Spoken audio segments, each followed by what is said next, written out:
People want health because they want quality in life. But if we're truly compassionate, if we truly care, we will see health in a holistic way. The body, the mind, and the soul. I've seen some of the most physically fit people in the most miserable states because their mind is not happy. Mental anguish hurts more than physical pain. More people commit suicide due to mental anxiety than physical pain. Just think of it this way. If your body's feeling really good,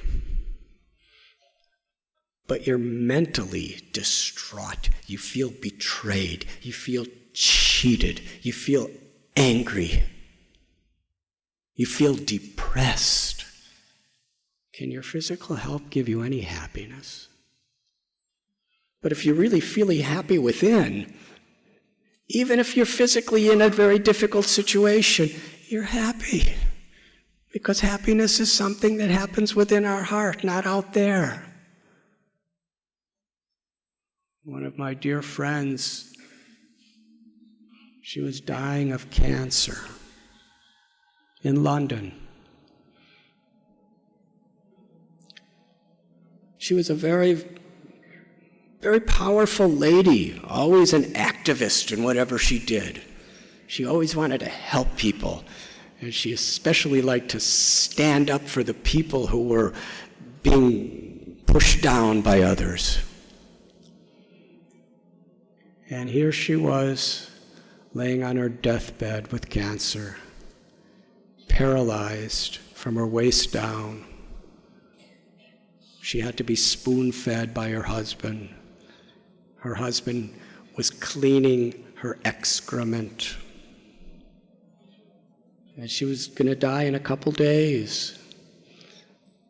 And she said to her husband, I used to be so strong and so active. Now I'm nothing. I can't do anything anymore. And then she smiled, and her eyes glistened with joy. And she said, but I have limitless relevance, even now, because Krishna loves me.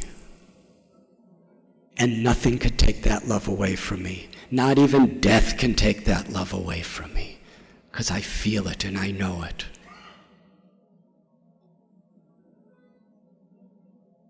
And then she smiled even bigger and said, but I can't feel better than anybody. I can't think myself better than anyone else, because Krishna loves everyone.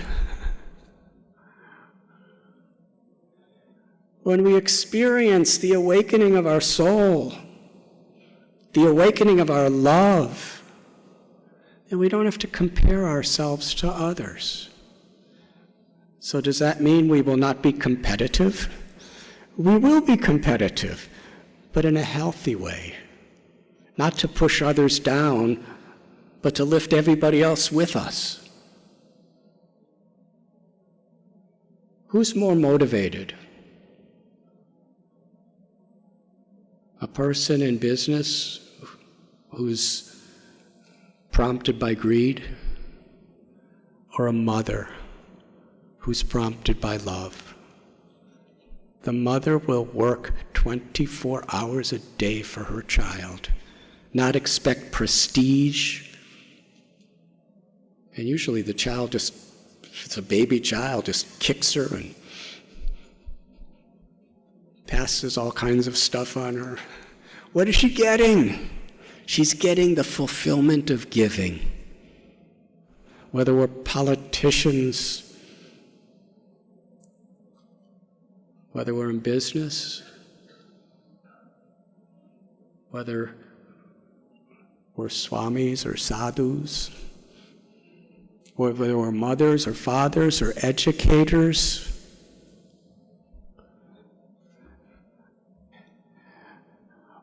or in the medical fields.